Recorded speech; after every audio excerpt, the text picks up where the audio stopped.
우리가 앞서서 한번 서로 인사를 나눴습니다만 우리가 다시 한번 우리 옆에 사람과 인사를 나누기를 원하는데, 나누실 때에는 참 오늘따라 참 젊어 보이십니다 그러면서 오늘 연령대가 뭐 한 40대 초반 같습니다, 30대 초반 같습니다, 이렇게 지혜롭게 말씀하셔야 됩니다.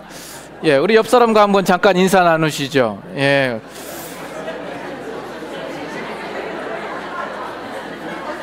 네, 감사합니다. 네, 아주 너무들 좋아하시네요. 예. 한 아주머니가 물건을 사기 위해서 슈퍼마켓을 들렀습니다. 그러자 슈퍼마켓에서 일하는 젊은 남자 점원이 나오면서 정말 환영하면서 이렇게 반겨주었습니다.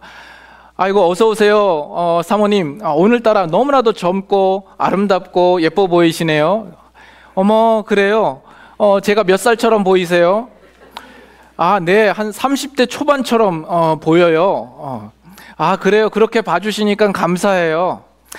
뭘요? 우리 가게는요, 단골 손님마다 무엇이든 30% 할인해드려요.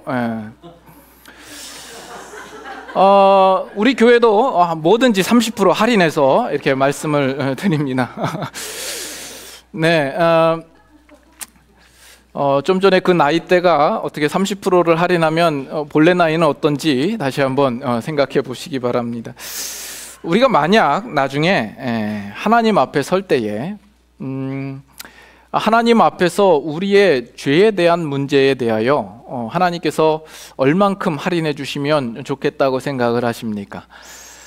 그러나 하나님께서는 우리의 죄의 부분에 대하여 알짤 없으십니다. 애누리 없으십니다. 정말 무시무시합니다.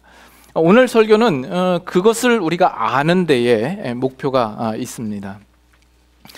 우리가 지난주에는 이 로마서 2장에 들어서면서 그동안 사도 바울이 로마서 1장에서 진술하였던 그 모든 내용을 듣고 있던 어떤 한 가상의 대화 상대를 앞에 두고 남을 판단하는 사람아, 이렇게 아주 무거운 어조로 호통을 치듯이 말한 사도 바울의 말과 그 내용을 우리가 함께 생각해 보았습니다. 그 대상이라고 하는 것은 가장 가깝게는 유대인들을 가리켜서 이야기를 하겠지만, 유대인들뿐만이 아니라 이 로마서를 읽는 모든 독자와 또 오늘 우리 모든 신자들도 그 안에 포함되어 있다라고 말씀을 드렸습니다. 사도 바울이 그렇게 말할 수밖에 없었던 이유는 그들이 하나님의 진노의 대상에 대하여서 올바른 이해를 가지고 있지 않기 때문에 그랬습니다. 그들은 끊임없이 자기 자신은 그 대상에서 제외시켜 놓고 멀찌감치 떨어져서 그 대상들에 대하여서 화살을 겨냥하고 있기 때문에 그렇습니다. 그러나 지금 사도 바울은 이 로마서 3장으로 가면서 그가 궁극적으로 입증하고 싶어 하는 것은 의인은 없나니 한 사람도 없다라는 데에 있습니다. 그 사람이 유대인이건 이방인이건 누구이건 간에 하나님 앞에는 누구든지 죄인이며 그 죄가 참혹할 정도로 큰 죄악이며 그러므로 하나님의 진노 아래 있다라는 사실을 분명하게 인식시키기 위함이었습니다. 그럼으로써 그 문제를 해결할 수 있는 유일한 길은 오직 예수 그리스도의 피밖에 없다라는 그 결론에 이르도록 지금 유도하고 있는 겁니다. 여러분들이 기독교 안에서 신앙생활을 하면서 가장 먼저 깨닫고 확인해야 할 것이 있습니다. 여러분들 그것이 뭐라고 생각하세요? 여러분들이 예수님을 믿기로 했습니다. 기독교 신앙에 이제 들어오기로 했습니다. 그렇다면 여러분들이 가장 먼저 깨닫고 알고 확인해야 할 것이 있다면 무엇이라고 생각합니까? 하나님은 사랑이십니다. 우리를 위하여 놀라운 계획을 가지고 계십니다. 은혜가 풍성하신 좋으신 하나님이십니다. 우리가 예수님을 믿어야만 구원을 얻습니다. 죽은 후에도 우리가 천국에 갈 수 있으며 영생을 누릴 수 있습니다. 이것이 아마도 여러분들이 처음 신앙생활을 하실 때에 가장 먼저 접한 내용이고 또 가장 많이 들어왔던 내용일 거라 생각이 됩니다. 그러나 여러분들이 정말 기독교 신앙의 핵심과 참 복음의 자리로 들어오기 위하여서는 가장 먼저 여러분들이 알아야 할 것은 내가 하나님 앞에서 용서받을 수 없는 큰 죄인이라는 사실을 먼저 인식할 수 있어야 됩니다. 이것이 신구약 성경 모든 성경의 내용들이 우리 인간들을 향하여서 지적하고 확인하고 있는 내용입니다.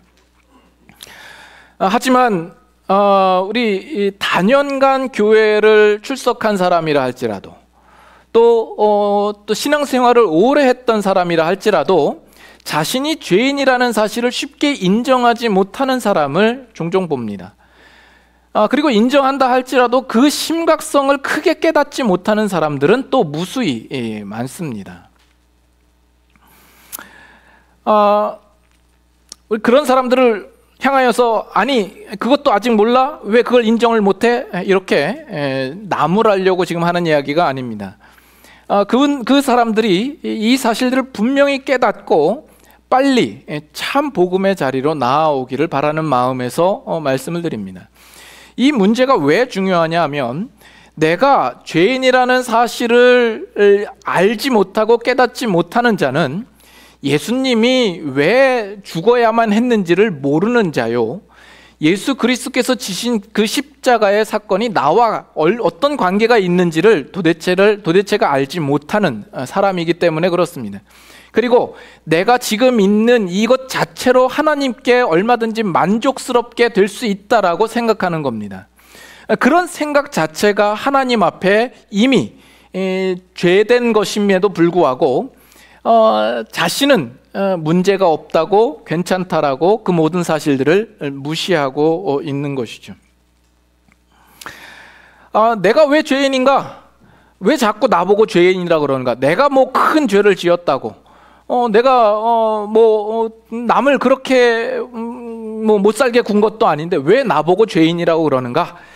이런 이야기를 하는 이유는 하나님 앞에서 내가 죄인된 그 기준과 또 내가 어떤 특별한 죄악된 일들을 저지른 것, 그 사이에서의 구별을 제대로 가지지 못하기 때문에 그렇습니다. 우리가 로마서 1장에서 우리가 하나님의 진노 아래 있는 이유는 그 경건치 않음의 문제 때문에 진노 아래 놓였다라고 말씀을 드렸습니다. 그 경건치 않음이라고 하는 것은 우리가 하나님을 알지 못하고 제대로 깨닫지 못하고 그를 섬기지 아니하며 그를 영화롭게도 아니하고 그를 최고로 대접해드리지 않은 이러한 문제들입니다.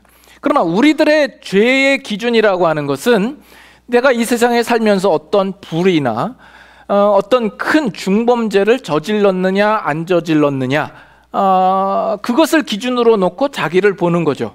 그렇게 놓고 보니까 나는 참 괜찮은 사람이다라고 생각되기 쉬운 겁니다. 내가 사기를 치기를 했나? 다른 사람의 물건을 도둑질을 하기를 했나? 협박을 하거나 살인을 하기를 했나? 그러면서 자신은 문제가 없는 것처럼 생각이 되는 거죠. 그러나 우리가 기억할 것은 이 세상에 아무리 도덕적으로 정말 깨끗해서 사람들에게 존경을 받는 사람이라 할지라도 또 어떤 구제나 복지나 어떤 착함이나 선행을 행하는 사람이라 할지라도 또 법 없이 살만한 사람이라 할지라도 하나님 앞에 경건치 않음의 문제를 피해갈 수 있는 사람은 아무도 없습니다. 우리 모두는 그 하나님 앞에 죄인인 사실을 우리는 인정하지 않을 수가 없는 겁니다. 사도 바울도 그 사실을 깨닫기까지 오랜 시간이 걸렸습니다. 사도 바울이라는 이름을 얻기 전에 사울로 있었을 때에는 그는 이 사실을 전혀 깨닫지 못했죠. 그는 바리새인이었습니다. 율법에 철저했습니다. 율법에 철저했으니까 얼마나 자신을 지키기 위하여서 힘썼던 사람이겠습니까? 성경에 보면 율법의 의로는 흠이 없는 자로다 이렇게 이야기까지 했습니다. 그러나 그가 예수 그리스도를 만나고 예수 그리스도를 알고 나자 자신의 죄가 어떠한지를 깨닫는 것이죠. 그는 스데반을 죽일 때에 실제로 이 바울이 돌을 들어서 스데반을 치진 않았습니다. 단지 그 옆에서 사람들의 옷을 맡아주는 역할을 했을 뿐입니다. 그렇다면 사도 바울이 다른 사람에 비해서 내 죄는 그래도 좀 양호한 편이다라고 생각할 수 있지 않았겠습니까? 그러나 사도 바울은 그 일들을 항상 기억하며 자신에 대하여서 이야기하기를 나는 회방자요 핍박자요 포행자이다. 나는 죄인 중에 괴수다라고 고백을 하고 있는 겁니다. 왜 그렇죠? 사도 바울이 이제는 자기의 기준으로 자기를 바라보는 것이 아니라 하나님의 기준으로 자기를 바라볼 수 있게 되었기 때문에 그렇습니다. 마태복음 5장 한번 찾아가 보실까요? 마태복음 5장 21절, 우리가 예전에도 보던 말씀입니다만 다시 한번 보겠습니다. 마태복음 5장 21절 22절 제가 먼저 읽습니다. 마태복음 5장 21절 옛사람에게 말한 바 살인하지 말라 누구든지 살인하면 심판을 받게 되리라 하였다는 것을 너희가 들었으나, 다 같이, 나는 너희에게 이르노니 형제에게 노하는 자마다 심판을 받게 되고 형제를 대하여 나가라 하는 자는 공회에 잡혀가게 되고 미련한 놈이라 하는 자는 지옥불에 들어가게 되리라. 27절 28절도 있습니다. 또 간음하지 말라 하였다는 것을 너희가 들었으나, 다 같이, 나는 너희에게 이르노니 음욕을 품고 여자를 보는 자마다 마음에 이미 간음하였느니라. 예수님께서 산상설교를 하신 내용입니다. 이 산상수훈 설교를 통하여서 예수님께서 지적하시고자 하는 내용이 무엇이었을까요? 당시 이 바리새인들은 자신들이 이 살인을 행하지 않았으므로 이 살인에 관한 죄에 대하여서는 본인들이 깨끗하다라고 생각을 했습니다. 자신들이 간음을 행하지 않았기 때문에 이 간음죄와는 자기와 자신들과 거리가 멀다라고 생각했습니다. 그러나 예수님의 평가는 전혀 다른 것이죠. 아니다라는 겁니다. 너희가 형제에 대하여서 노하는 자는 이미 살인한 자와 같고 여자를 보고 음욕을 품은 자는 이미 간음한 자와 같다라고 이야기를 하고 있는 겁니다. 왜 그렇습니까? 이 살인과 간음이라고 하는 것은 인간이 그 마음에 품고 있는 것을 그 행동으로 나타나게 된 열매에 불과한 겁니다. 그렇다면 이 살인이나 간음이라는 열매가 나타나지 않은 사람들은 그 나무가 깨끗하고 의롭다고 말할 수 있겠습니까? 단지 살인이나 간음이나 이런 열매가 나타나지 않았을 뿐이지 그 나무는 죄성이 가득한 나무이다라는 이야기입니다. 사과나무가 사과가 열렸을 때만 사과나무고 사과가 열리지 않았을 때에는 사과나무가 아닌 겁니까? 그렇지 않다라는 겁니다. 우리가 살인자를 보고 간음한 자를 보면서 우리는 그 사람에 대하여서 정죄하고 죄인이라고 이야기를 하지만, 그러면 우리는 그 앞에서 우리는 떳떳하고 의롭다고 이야기할 수 있겠느냐라는 것입니다. 우리가 다만 그 열매가 맺히지 않았을 뿐이지 우리는 본성적으로 그들과 다름이 없는 죄가 가득한 나무이다라는 지적인 겁니다. 이 지적에 대하여서 피해갈 수 있는 인간은 아무도 없는 것이죠.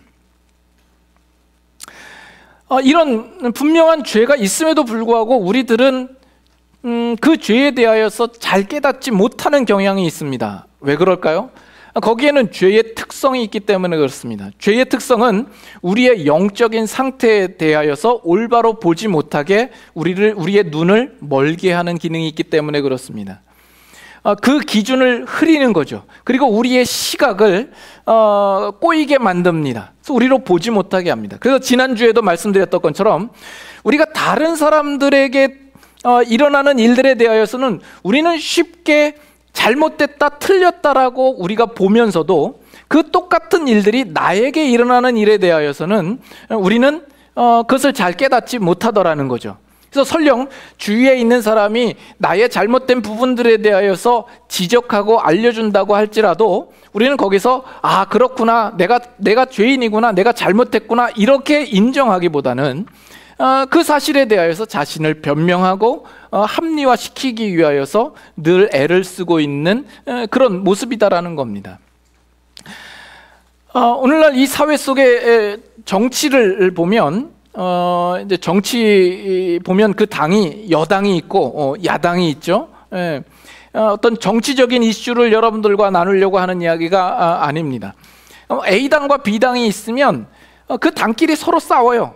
그래서 상대방에 대해서 이야기를 할 때에 당신들은 상당히 이기적인 사람이고 당신만을 생각하는 사람들이다 라고 이야기를 합니다. 그것이 어느 한 당이 다른 당에게 일방적으로 이야기하는 것이 아니라 서로가 서로를 향하여서 그렇게 비방하고 싸우고 비난을 하는 거죠.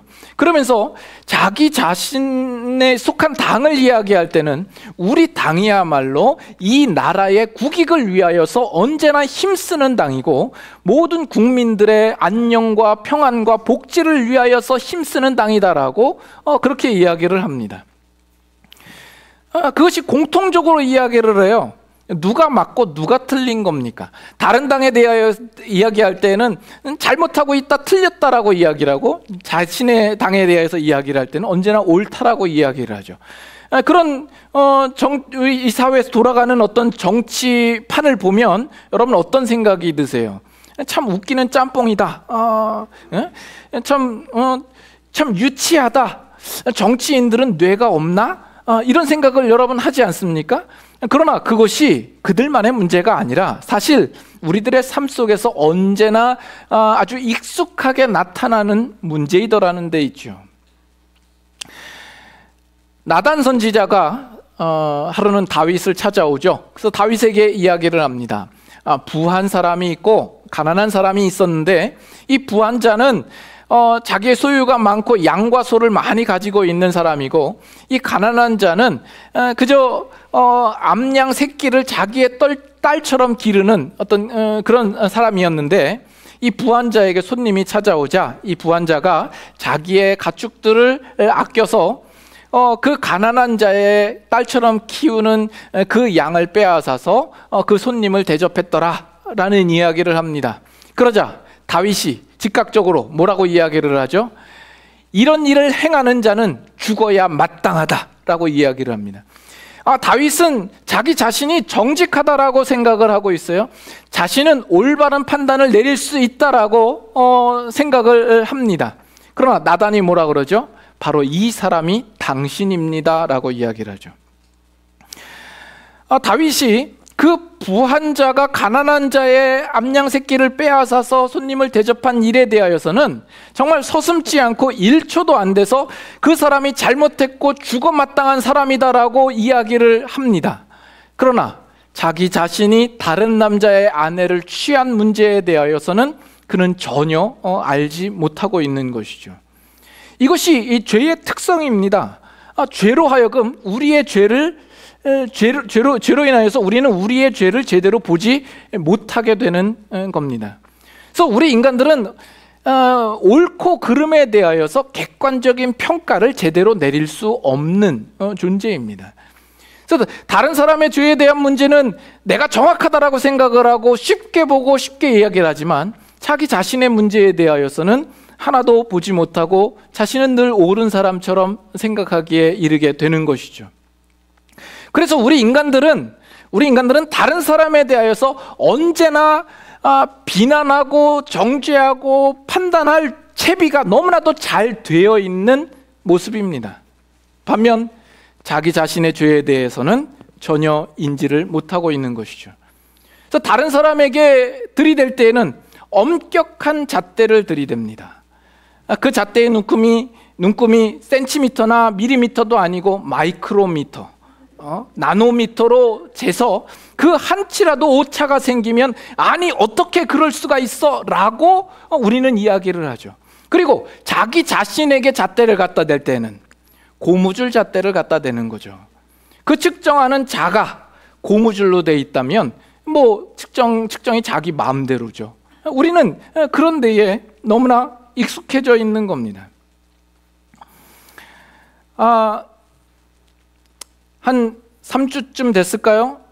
저희 집에서 거실에서 이제 바쁘게 나갈 채비를 하고 막 준비하고 있는 중에 거실을 지나다가 우리 딸아이가 켜던 그 첼로의 걸려서 넘어질 뻔했습니다. 그 첼로로 이렇게 밑에 받치는 쇠꼬챙이 같은 데가 있거든요.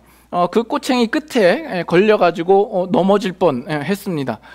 그 덕에 우당탕탕 소리와 함께 첼로가 자빠지면서 그 현을 받치고 있는 브릿지가 깨졌습니다. 그게 만만치 않더라고요. 그게 가격이 순간 열이 팍 오른 거죠. 아니 이 첼로를 켰으면 한 곳에다가 잘 놓든가 아니면 케이스에다 집어넣든지 할 것이지 그걸 왜 거실에다가 한가운데다 놨어 하면서 마음에 화가 치밀어 오른 겁니다. 그런데 제가 목사잖아요. 제가 했던 설교가 이제 생각이 나는 거죠. 만약에 내가 거기다가 첼로를 놨는데 제 딸아이가 가면서 그 첼로를 쳐서 깨졌다고 그러면 제가 뭐라 그랬을까? 뭐라 그랬을까요? 아니 눈을 어디다 대고 다녀? 왜 이렇게 조심성이 없어? 라고 제가 호통을 치지 않았겠습니까? 이게 목사이니까 상대방의 입장을 제가 생각하는 거지 여러분들 같았으면 그냥 지나갔을 텐데 우리는 늘 그러는 거죠. 자기 자신에 대해서는 언제나 관대하고 다른 사람에 대해서는 엄격한 잣대를 늘 대고 싶어 하는 겁니다. 마태복음 7장 한번 가보죠. 마태복음 7장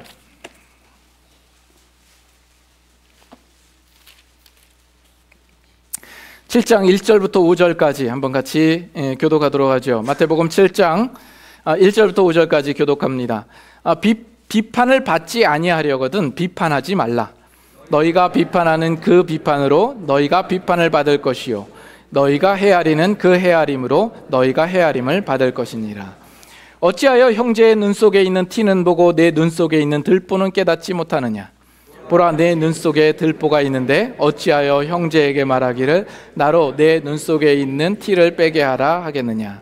외식하는 자여, 먼저 내 눈 속에서 들보를 빼어라. 다 같이 그 후에야 밝히 보고 형제의 눈 속에서 티를 빼리라.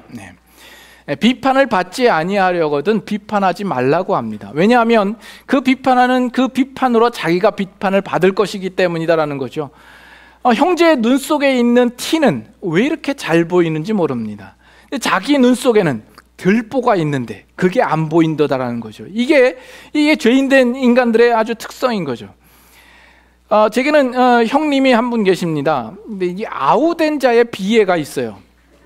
잘할 때 뭐 이렇게 조금만 잘못해도 이렇게 그 형님이 항상 이렇게 잔소리를 하죠. 이건 왜 이렇게 했냐, 이렇게 책망하고 이렇게 꾸짖고 그래요.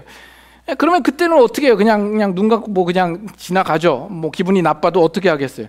그리고선 나중에 이렇게 가만히 살펴보면 지는 지도 똑같이 해가면서 나보고만 뭐라고 그런다고 말은 못하지만 마음에 불 끓어오르는 그런 분노와 함께 그런 생각을 하는 거죠. 그래서 우리는 다른 사람 것은 잘 보이는데 자기 것은 안 보이는 겁니다. 그래서 지금 너희가 누군가를 헤아리면 그 똑같은 헤아림으로 너희도 받을 것이다. 우리가 재는 어떤 척도와 잣대와 기준이 있다면 그 똑같은 기준으로 헤아림을 받을 것이다라는 겁니다. 그래서 우리 중 어느 누구도 우리는 그 죄 아래 있는 우리들은 정말 올바른 판단을 제대로 내릴 수 없는 자들입니다. 우리는 객관적인 판단을 내릴 만한 실력이 없는 자들입니다. 우리 안에는 모순이 가득한 모순 덩어리가 있기 때문에 그렇습니다. 그런데 오늘 로마서 다시금 본문을 가시면 2절에 가시면 이런 표현을 우리가 이제 주목해서 보아야 하는 거죠. 2절에 뭐라고 나옵니까? 이런 일을 행하는 자에게 하나님의 심판이 진리대로 되는 줄 우리가 아노라. 하나님의 심판이 진리대로 된다라고 이야기를 합니다. 지금 사도 바울이 이 표현을 하면서 지금 말하고자 하는 것은 하나님의 판단이라고 하는 것은 사람의 판단과는 근본적으로 다르다, 같지 않다 하는 이 얘기를 하고 있는 겁니다. 우리가 지금까지 이야기했던 것처럼 사람의 판단이라고 하는 것은 언제나 그 올바른 판단에 이를 수가 없죠.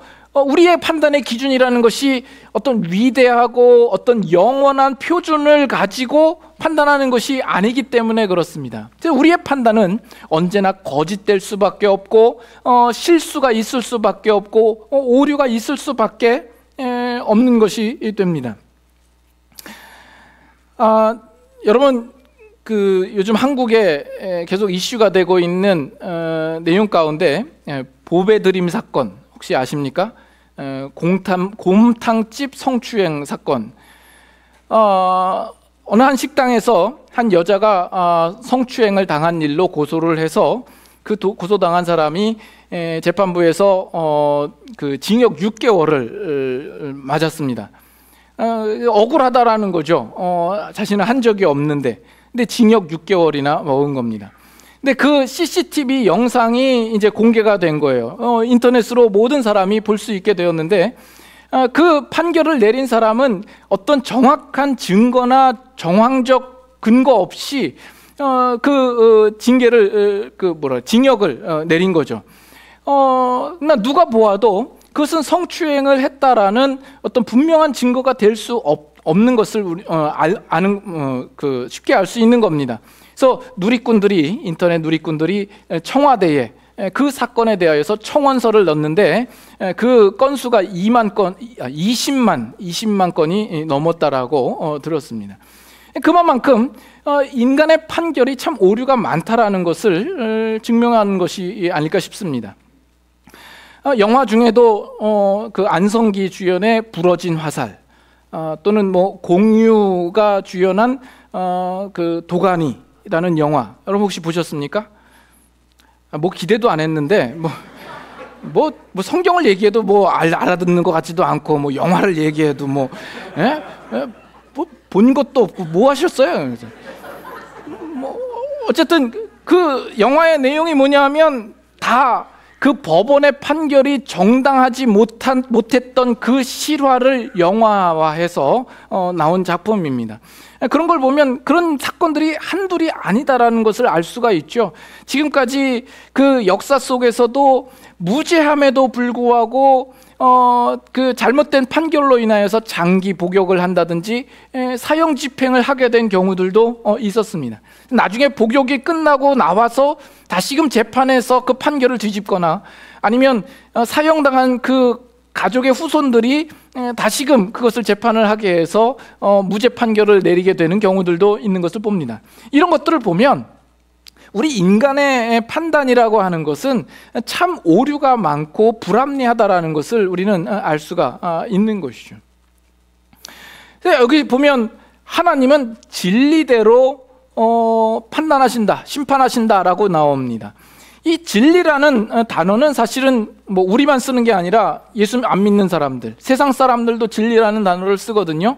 그러면 세상 사람들이 말하는 진리라는 것은 뭡니까? 사람들이 말하는 진리라는 것은 무엇일까요? 우리가 보통 말하는 진리라는 그 기준과 그 규정하는 것은 다 우리 인간들이 스스로 규정하여 만들어 놓은 것에 불과합니다. 그렇게 되면 결국 거기에는 자신의 선입견과 인간의 선입견과 생각이나 사상이 들어갈 수밖에 없고 어느 면으로 치우쳐서 편파적인 것이 될 수밖에 없는 것이 되는 것이죠. 오늘날 포스트 모더니즘은 주장하기를 더 이상 절대적인 진리라는 것은 없다라고 봅니다. 모든 진리는 상대적이다라고 봅니다. 이 세상에 절대적이고 불변하는 진리는 없다라는 겁니다. 시대와 상황이나 사람에 따라 그 진리는 언제든지 변할 수 있다라고 이야기를 하고, 내가 진리인 것이 다른 사람에게는 진리가 아닐 수도 있고 그 사람만의 진리가 있다라고 이야기를 하고 싶은 겁니다. 그러나 그것은 쉽게 말하면 무슨 얘기인 줄 아세요? 그들은 스스로 자신이 진리를 모른다라는 것을 증명하는 것밖에는 되지 않습니다. 진리를 모르니까 그렇게 얘기를 하는 거죠. 너도 맞고 나도 맞고 다 맞다고 하자, 이렇게 얘기하는 거예요. 진리에 대해서 자신이 없는 겁니다. 진리를 상대적인 것으로 만들어 놓은 것은 결국 진리를 모른다라는 것에 불과합니다. 그러나 지금 하나님은 진리대로 판단하시는 하나님이다라고 이야기를 하고 있습니다. 하나님은 어떤 다양한 기준이 있는 것이 아닙니다. 유대인들은 자신들은 이 이방인들을 대하여서 내리는 판단과 그 기준이 달라야 된다라고 생각을 하고 있었던 거죠. 그러나 하나님은 진리대로 판단하시는 하나님이다라는 겁니다. 우리 자녀들을 대할 때에도 부모마다 그 표준에 따라서 자녀들을 양육하죠. 그건 부모마다 다를 수 있고 가정마다 다를 수 있습니다. 그리고 나라마다 문화마다 그 기준이 다 다르죠. 이 나라에서는 합법적인 것이 저 나라에서는 불법적이고, 이 나라에는 문화적으로 너무나도 거리낌 없이 행하는 것이 이 나라에서는 상당히 거리끼게 행하는 것처럼 우리는 그 다양한 기준이 있어 보입니다. 그러나 하나님은 진리대로 판단하심으로써 그 다양한 기준이 있는 것이 아니라 그 절대적인 기준을 따라 우리를 심판하신다라고 말하는 겁니다. 하나님의 기준에서는 변화되거나 달라지는 것이 없습니다. 야고보서 1장 17절에 보면 거기 그렇게 나옵니다. 그는 변함이 없으시고 회전하는 그림자도 없으시다. 하나님에 대하여서 이렇게 얘기를 합니다. 하나님은 변함이 없으신 분입니다. 하나님이 앞에서 어떤 판결을 내리시고 그 뒤에 가시면 다른 모습을 하시고 있는 하나님이 아니십니다. 또 회전하는 그림자가 없다. 이게 무슨 뜻일까요?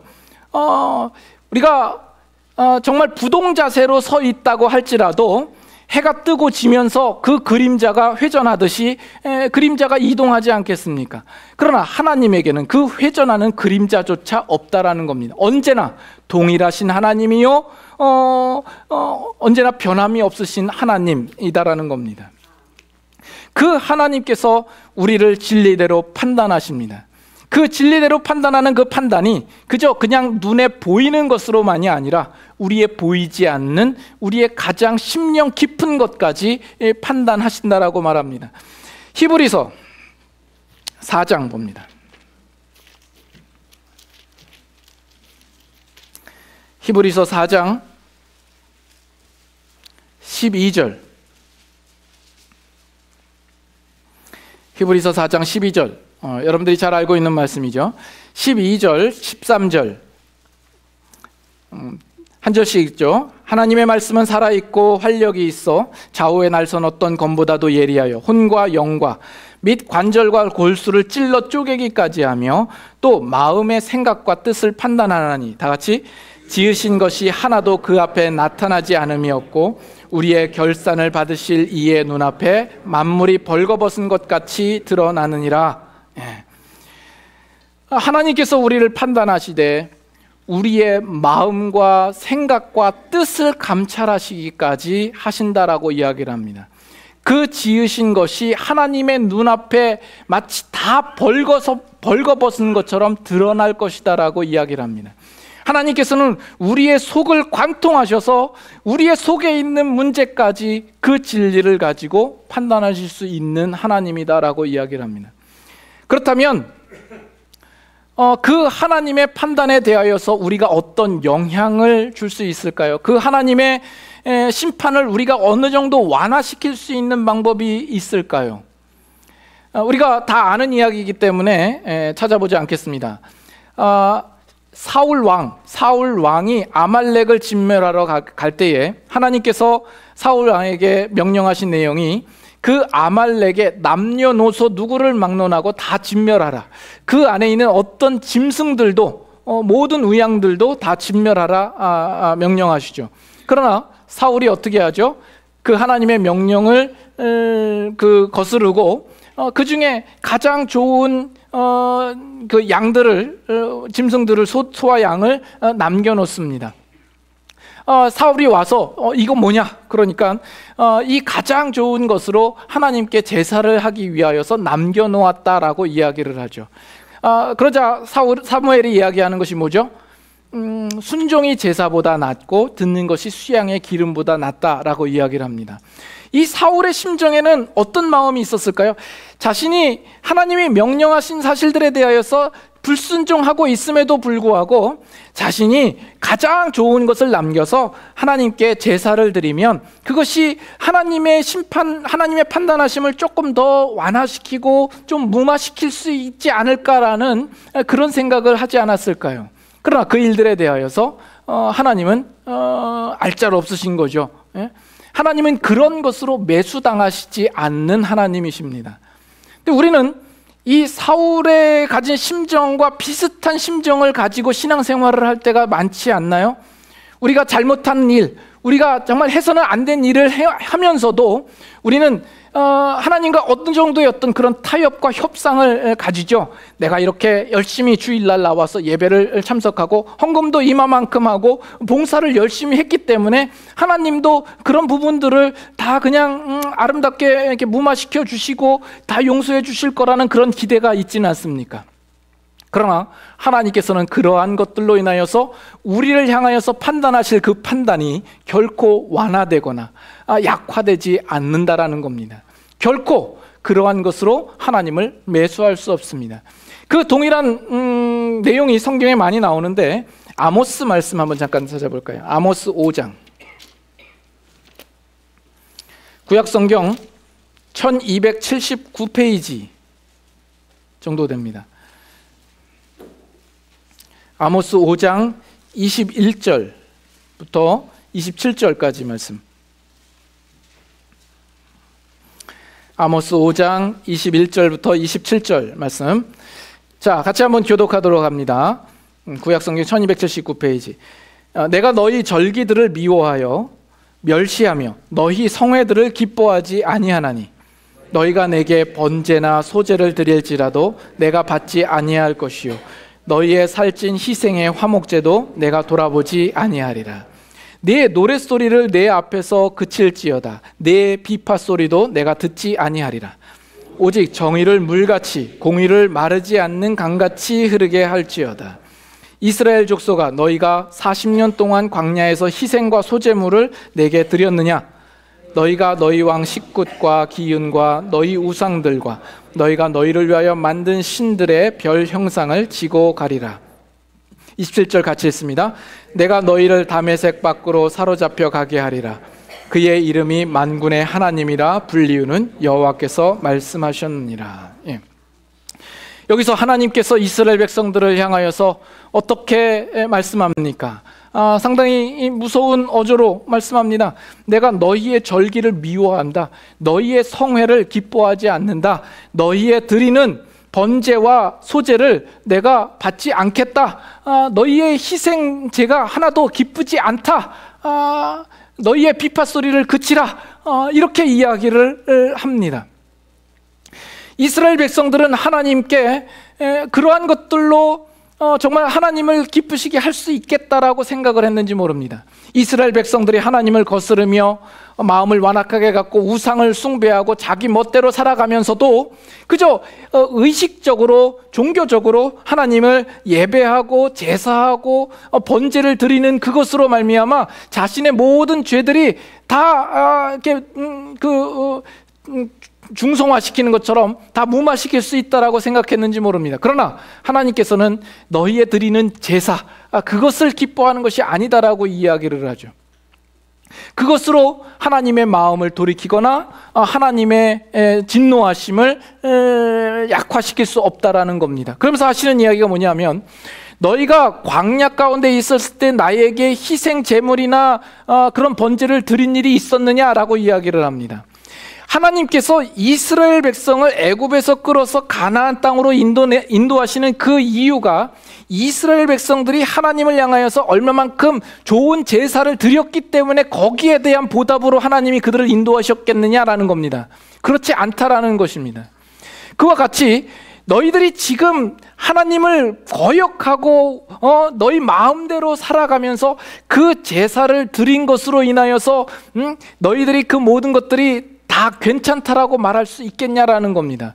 너희들이 지은 죄로 인하여서 너희들은 결국 사로잡혀 가게 될 것이다. 이렇게 지금 말씀하고 있는 겁니다.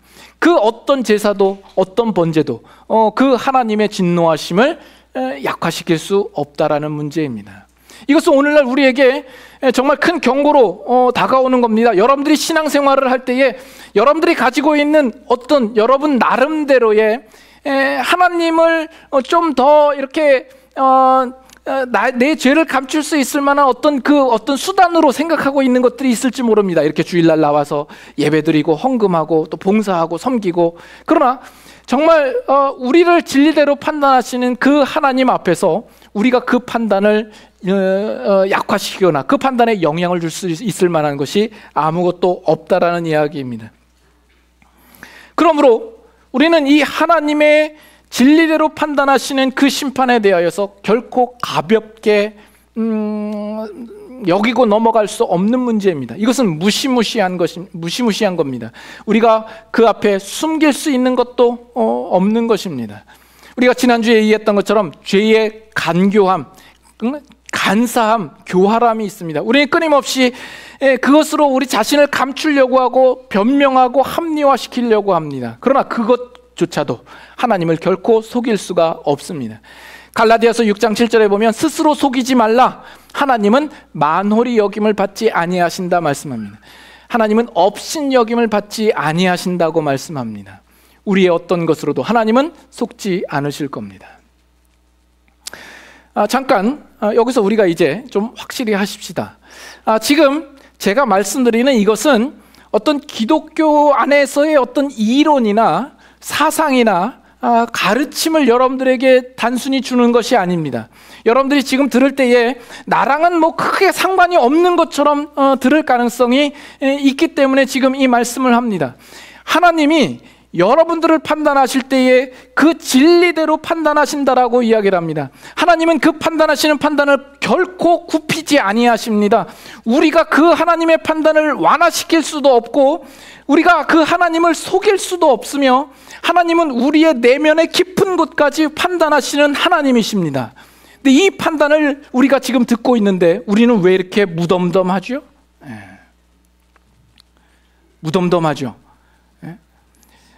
여러분들이 정말 남모르게 은밀하게 어떤 죄악된 일들을 행하고 있는데 그것이 들켜버리고 그것이 만방에 알려지게 되었다고 한다면 여러분의 심정 어떻겠습니까? 여러분의 자녀들 중에 어린 자녀가 막 어떤 꿍꿍이 속을 하고 부모 몰래 이렇게 하는데 갑자기 부모가 나타나면 화들짝 놀라죠. 큰일이 난 것처럼. 우리는 주도 면밀하게 내 삶 속에서 나만 알고 있는, 남이 모르는 그런 죄악된 것들을 가지고 있을지 모릅니다. 완전 범죄를 지었다라고 생각할지 모릅니다.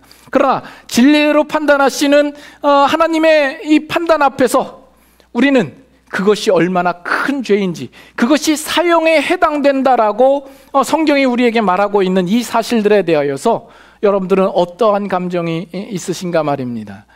우리가 그렇다고 했을 때 정말 우리의 모습들에 대해서 후회스럽고 우리 자신이 부끄럽고 마음이 무너지는 듯한 그런 감정이 우리 가운데 있어야 되지 않겠습니까? 창세기에 보면 하나님이 아담에게 선악과를 따먹지 말라 그러셨죠. 그러나 아담이 선악과를 따먹었습니다. 그 이후에 하나님께서 아담아 부르시면서 네가 어디 있느냐라고 했을 때 이 아담의 심정이 어땠을까요? 그가 하나님을 두려워하여서 나무 뒤에 숨었다고 합니다. 아마 그는 정말 심장이 두근두근 벌벌 떨면서 그 하나님의 음성을 듣고 있었을 겁니다. 우리가 하나님 앞에 섰을 때에 정말 우리가 이와 같은 우리 자신의 어떤 모습과 이 성경의 고발 앞에 우리도 그와 같은 감정을 느껴보신 적이 있으십니까? 있어야 되지 않겠습니까? 이런 하나님의 진노의 교리에 대하여서 여러분들 중에는 듣기 싫어하고 거부감이 있는 분들이 있을지 모르겠습니다. 아니 모처럼 만에 교회에 나왔는데 뭐 좋은 소리도 아니고 맨날 죄인이라고 이야기를 하고 하나님의 진노에 대해서 이야기를 듣기 싫은 마음이 있을지 모릅니다. 그러나 여러분들이 듣기 싫든 좋든 하나님의 판단은 진리대로 되어지는 줄 아셔야 합니다. 법원이라면 그 판단이 마음에 들지 않으면 항소를 하거나 재심을 청구할 수 있을지 모릅니다. 그러나 하나님의 판단은 결코 틀릴 가능성도 없고 번복될 수도 없는 분명하고 확실한 판단인 겁니다. 우리는 그 하나님의 판단 앞에 벗어날 길이 없습니다. 그러므로 우리는 죄인됨을 스스로 인정하고 고백하고 그 하나님 앞에 항복하고 나와야만 하는 겁니다. 나는 몰랐어요. 이것이 하나도 변명이 될 수가 없습니다. 우리가 죄인인 사실과 더불어서 내가 그 사실을 모르고 있다라는 또 다른 하나의 죄가 추가되었을 뿐인 겁니다. 결코 모른다라는 것이 하나님 앞에 변명이 될 수 없습니다. 우리는 이 모든 성경이 고발하고 있는 나의 죄악된 부분들에 대해서 분명히 인식할 수 있어야 됩니다. 그리고 그것이 우리의 인생과 운명의 문제에 있어서 가장 심각하고 중요한 문제임을 여러분들은 깨달으셔야 합니다. 그래서 거기에서 비로소 예수님이 왜 우리에게 오셨어야만 했는가? 왜 예수 그리스도께서 십자가에서 대속사역을 치르셔야만 됐는가? 이 문제를 푸는 가장 첫 단추가 되는 겁니다. 이 첫 단추를 여러분들이 옳게 끼우셔야 합니다. 그래야만 앞으로 진행되는 이 로마서 말씀을 통하여서도 여러분들이 복음을 충분히 깊게 이해할 수 있는 길이 열리는 겁니다.